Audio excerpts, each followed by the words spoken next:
Hi, production people. So, welcome to today. Okay, so I'm going to try and get through this quickly because I don't want it to be another 20-minute video.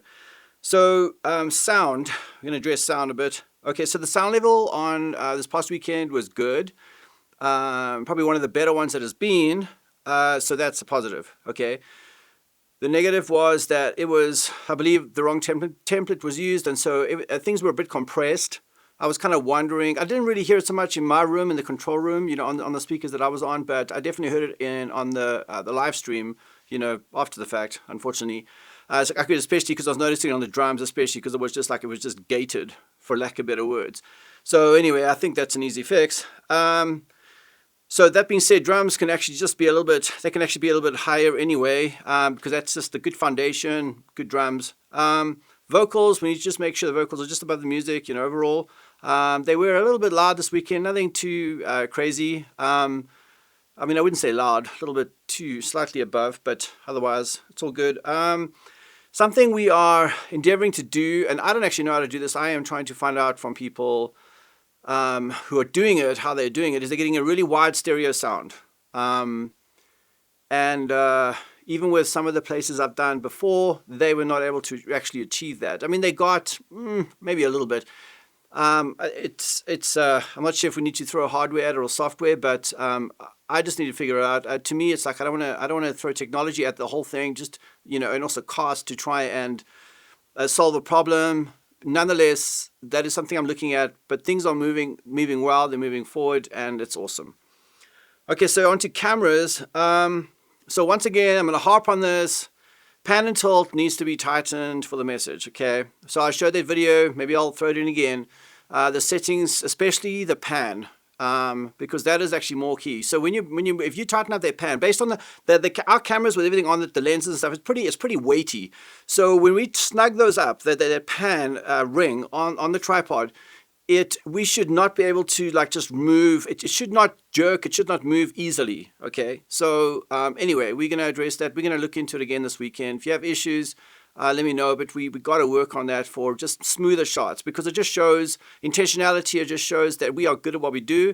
I believe you guys want to be good at what you do. You have made these strides, in the last few months, and let's just go to the next level about getting, tight, like really good, steady shots on the pan and tilt.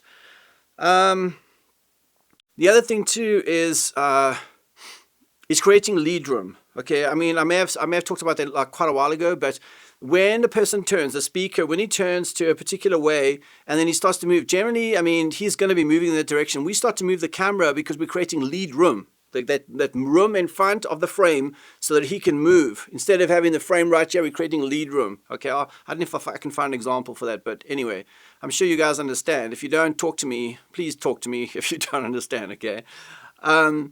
So it's more so on camera 1 than camera 2, but camera 2, nonetheless, we need to keep these people in the center of the frame. Okay, in worship, I don't really care too much to a large extent about keeping them always in the center of the frame, because we're moving cinema verte and all that kind of stuff. But during the message, for the most part, they need to be in the center of the frame, except obviously when you're framing right, putting the message next to them.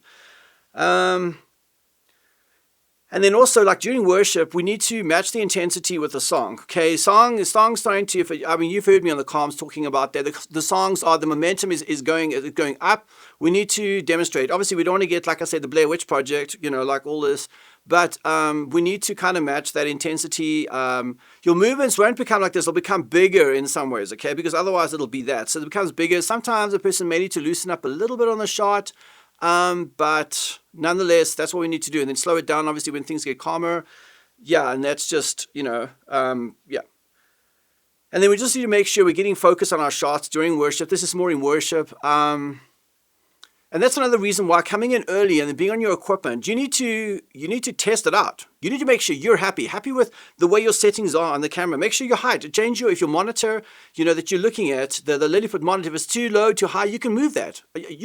Feel free to move it. Make it work for you. Even if the handles are not quite, if you don't know how to move the handles, but they're not working for you, talk to someone like myself, and I can show you how to do that without it becoming like maybe an issue. And we're not talking about this like 1 minute or 2 minutes before a service starts. This is like minutes. This is like 10 minutes, 20 minutes before. Okay, if we need to change the way the handles are so you can ride that, the camera. You getting my drift? Yeah. So also on the coming back to the focus again. If you're not getting focused on the focus control, then just reach forward and get, do the force focus button. That's just above the record button on the camera. Yeah. Okay. Yeah. So, okay, coming to ProPresenter Media. Okay, so what I did this past week is I went in. I know I've talked about this for a while and I haven't done it because I was trying different ways to do it. Anyway, they say there are many ways to skin a cat. Well, anyway, the cat got skinned, and so I synced up like computer 1 with computer 3 with ProPresenter. It took a lot of fudging. I had to copy files, had to move files across, all this kind of stuff to try and create some synchronicity, and then I had to delete a whole bunch of stuff on the computer, on the third computer. Anyway, for some of you, this is not going to mean anything. For some of you, you will understand what's going to happen. So that being said, I will actually include a video in this. You'll actually see, I'll show you what I kind of did. So what's going to happen is that now, because I used to do this in the past, the person who is on media, ProPresenter, they are going to start wearing comms, because the person who's calling the service, you shouldn't have to be staring at scripture, to try and see, oh my word, where's this going to fit in? Because you're watching program, you're watching preview, you're calling things, setting people up for shots. So, ProPresenter person, you're going to be on comms, okay? Especially, maybe you don't have to, if you don't want to be on comms during worship, we can look into that, okay? But that's fine for now. But during the message, you're going to be on comms, and you are then gonna tell the person who is calling it, who is the technical director, whatever it is, you're gonna be saying to them, okay, the scripture is up, or something like that. I'll kind of give you the wording, I forgot what I used to actually tell the people, but it'll come to me. Anyway, so that the person who is calling it, the TD or whatever it is, doesn't have to be trying to figure out where we are. You just, and then they just, anyway, so because when you're clicking on that, you'll see it'll actually, as soon as you click on that scripture, it'll show up, on computer 3, it'll materialize and all that kind of stuff. We have to, yeah. So a little bit more planning, maybe just a little bit more. I don't think there's any more work that goes into it. Yeah. More intentionality maybe, but it's not going to make things more complicated. Anyway, we're going to try it this weekend. Okay, so volunteers, yes. Unless I missed something, I didn't get any names. Do you guys remember this? Right now, I want you to think of someone, okay, that potentially could be interested in being part of the production team. And don't just think finite. So we need volunteers. Okay, so I'm gonna list off a whole bunch of positions, because sometimes I don't know if you guys just think, oh, just harping on cameras, and he wants a lighting person. I want a lighting person. Okay, so positions, this is what we are needing. So you talk to people, and I want names. People, you guys have been there for many years. I need names. Okay, so you can tell people, this is what we're needing. Okay, positions we're needing. We need for camera, okay, media, ProPresenter, lighting, stage manager, technical director, service producer, interviewers for live, tech engineer, a camera service director, live stream producer, an instructor trainer for cameras, ProPresenter, lighting. Those probably be 3 different people, okay? So that's what that's just a list of some of the positions. It probably covers quite a few, but some of these don't even exist at the moment. But I'm thinking maybe someone, and one of these things could be them. They're not interested in running a camera. Maybe they want to be behind the scenes. They want to be involved with when we go behind the scenes.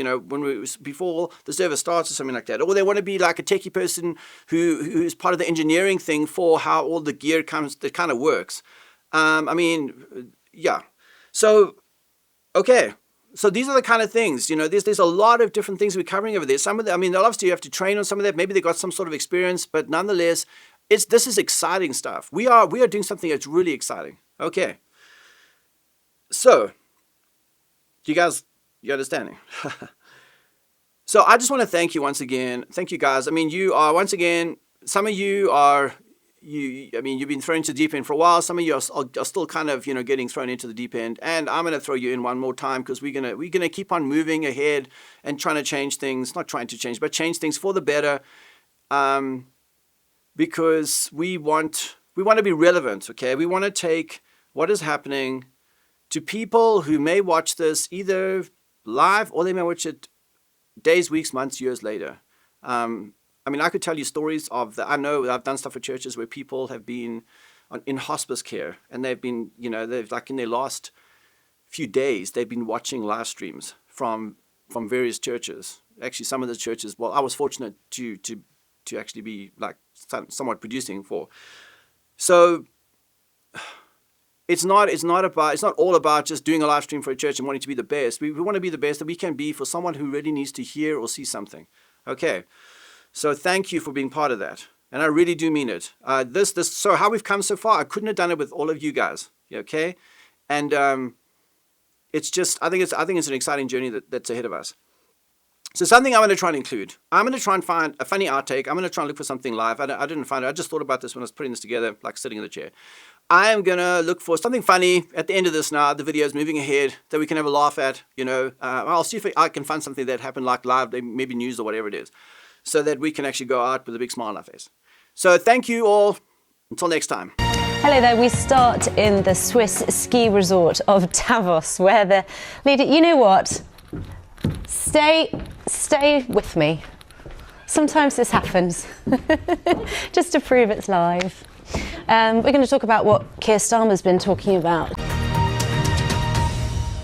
Hello, I'm watching BBC News. I'm Gareth Barlow. You're watching BBC News. We start in Australia. This is BBC World News. I'm Victoria Valentine. These are our top business stories.